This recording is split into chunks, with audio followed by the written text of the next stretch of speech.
Yo, what's up with y'all, man? I hope you're doing good. If you're new and you're a fan of the NBA, subscribe to this NBA channel. So let's get straight into it. Shout out bros, keep my eyes in the sky, cause that's where I'm moving. Say they wanna read my mind. So yo, we now pretty much know where everyone is gonna play next season. And there has been a lot of great and horrible things that have happened to a lot of teams this summer. So today we're gonna be here talking about the winners and losers of the NBA offseason so far. Oh, and a disclaimer, I'm only gonna be focusing on a couple of teams. Cause I'm gonna be real, nobody got time to talk about every single team in the NBA. We got 30 teams. So maybe I'll talk about the other teams that I missed another day. So let's start this off with the biggest winners by far, in my opinion, this year, the Los Angeles Lakers. After years and years and years of applying to sign a star player and hearing names like Damian Lillard, Hassan Whiteside, DeMar DeRozan, Paul George, Carmelo Anthony, LA finally lands someone who happens to still be at his prime at 33 years old and is still by far the best player on this planet. The Lakers, with just this signing alone, have already won the offseason. They got so many positive things out of this achievement. They're gonna sell out tickets every single game they play. Their young core, Ingram, Kuzma, and Lonzo, would actually get a leader who would help them progress as players. And more importantly than all of that, the Lakers will finally end their 5-year playoff drought. Another thing that I want to mention also real quick is how well they also did in this year's draft as well. Two of the key guys that they took who are standing out in Summer League are Mo Wagner and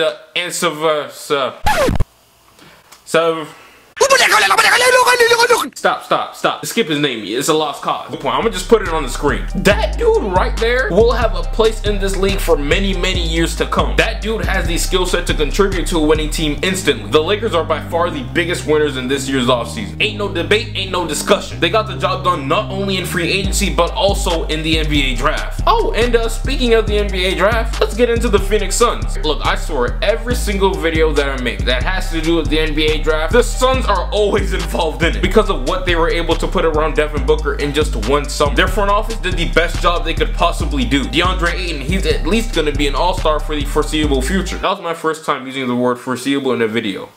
I'm getting better. Mikal Bridges, he's gonna be one of the best 3-and-D players in the league for a very long time. Elie Okobo, mans could be one of the biggest steals out of this draft. Do not be surprised if this dude ends up being one of the best point guards out of his class, and maybe even one of the best in the NBA one day. So once the NBA draft was over during the offseason, Phoenix also signed Trevor Ariza to a 1-year, $15 million deal. Now, I ain't gonna lie, that 15 mil sounds kinda wild, but considering their cap space situation and the length of his contract, it's a great signing by Phoenix. He's a gritty defender, a strong 3-point shooter, and also he has a good veteran presence. The Suns have had a close to perfect offseason so far, and that's why they're winners on my list. I know, I look like a snack in this light.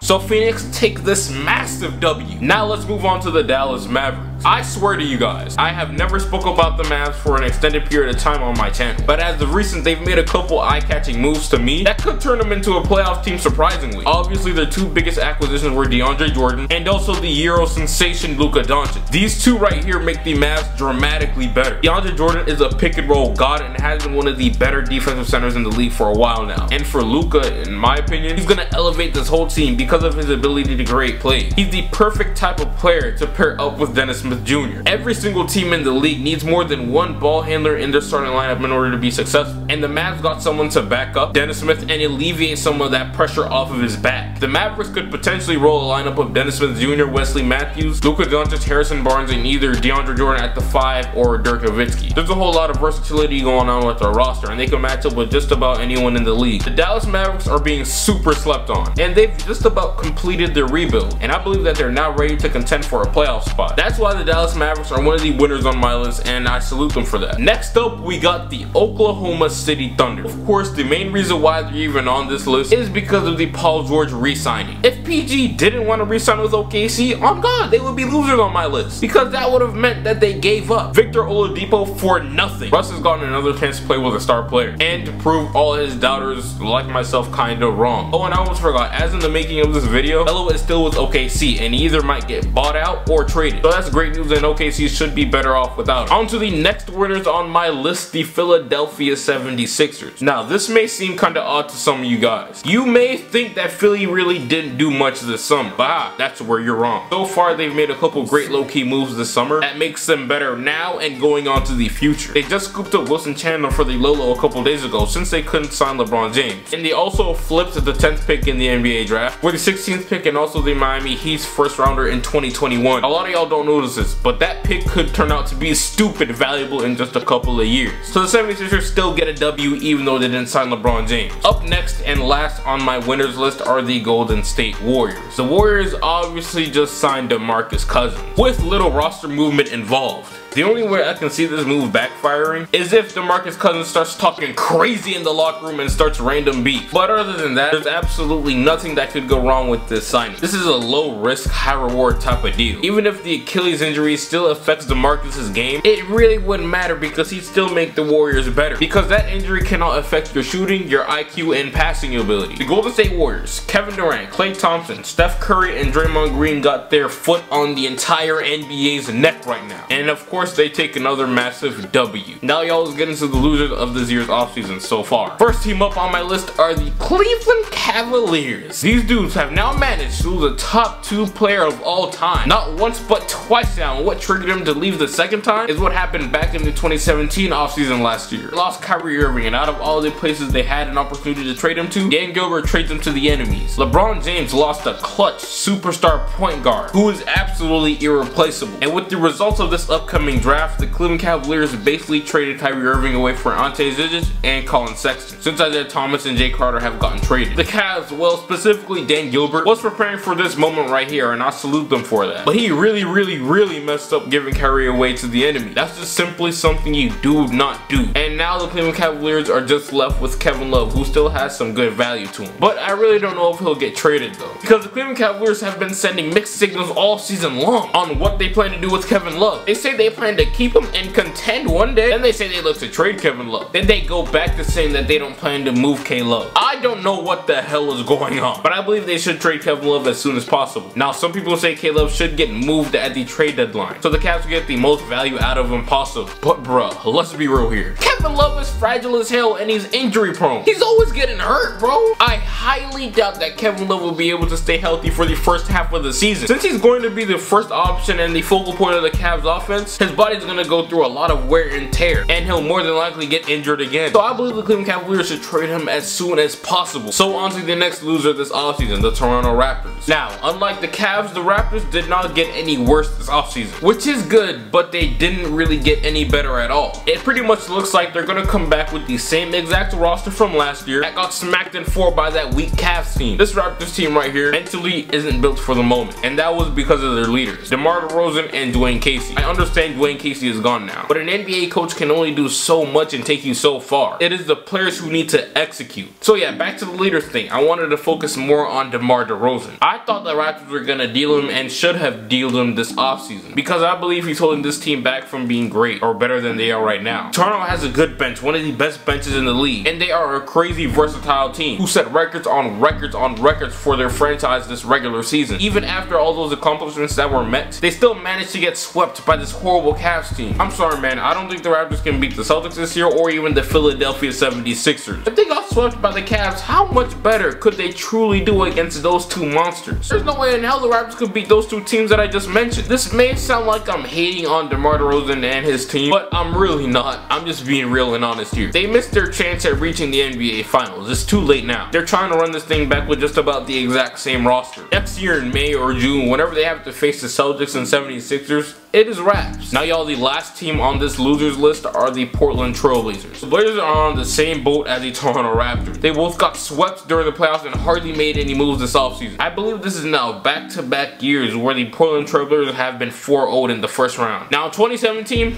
it's okay, I ain't gonna blame them because they faced the Warriors and they were clearly outmatched. But this year against the Pelicans, man, there ain't no excuse nobody could make. These teams cannot continue to bring back the exact same players. If this team wants to win, they need to change something up. Whatever they're doing right now is not working during the playoffs. Portland needs to change something. The West just got so much better and deeper, and Portland's over here just chilling. They ain't get any better. But yeah man, this is the end of the video. What other teams do you think I should have added to my winners and losers list? Let me know what you think down below in the comments. I know you guys see this beautiful lighting touching my beautiful skin, but I'm not done just yet with the upgrade. I got one more thing under my sleeve, and you guys will notice it whenever it comes here. But yeah man, this is the end of the video. Let me know what you guys think. I appreciate you for watching. Let me know what you think, and I'll get right with you.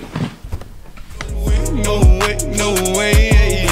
Remember back when I couldn't get a play, yeah. No hope, I ain't have a place to stay. I got the work, made the surf, free the way. Told my girl who that